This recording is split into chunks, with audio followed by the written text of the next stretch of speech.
Hello friends, direct question చూద్దాం.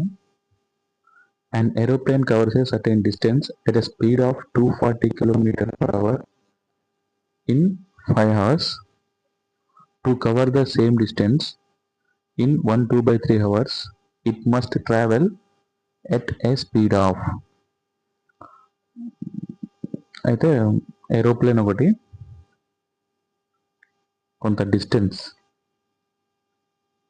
ఇది aeroplane అనుకుందాం, సమ్ డిస్టెన్స్ ఎక్స్ అనుకుందాం, ట్రావెల్ అవుతుంది ఆ డైరెక్షన్లో అనుకుందాం, ఇమాజినేషన్ జస్ట్. దాని స్పీడ్ వాడు ఎంత ఇచ్చాడు క్వశ్చన్లో మనకి 240 km/h. తర్వాత టైం ఇచ్చాడు, టైం వచ్చేసి 5 hours. 240 km/h స్పీడ్, టైం వచ్చేసి 5 hours. అయితే అసలు దానికి డిస్టెన్స్ ఎంత వస్తుందో ఫస్ట్ ఫైండ్ చేద్దాం మనం. 240 = x/5 =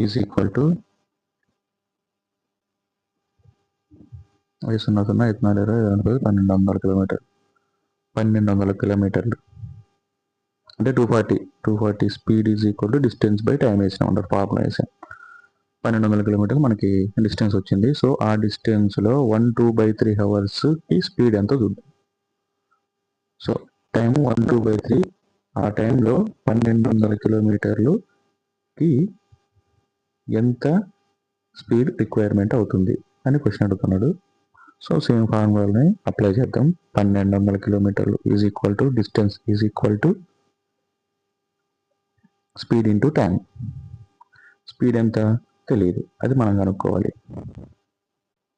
ఇంటూ టైం వచ్చేసి వాడు ఇచ్చేసాడు కదా, దాన్ని కన్వర్ట్ చేసుకున్నాం. 1/2/3ని 3 × 3 3 + 2 5 5/3 అనేది తెలిసే ఉంటుంది.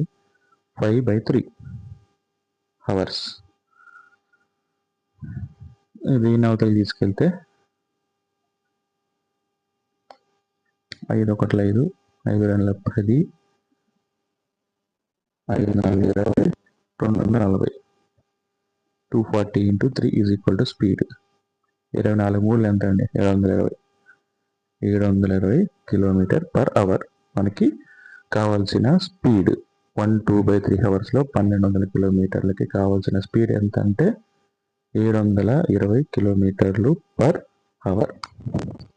దీన్ని మీద మనం స్పీడ్ డిస్టెన్స్ బై టైం ఫార్ములాతో ఇవన్నీ ఎక్కువ శాతం ఆ ఫార్ములా మీదనే డిపెండ్ అయ్యి ఉంటాయి. ఆ ఫార్ములాని మనం బాగా అబ్జర్వ్ చేస్తూ ఉండాలి క్వశ్చన్కి తగ్గట్టుగా.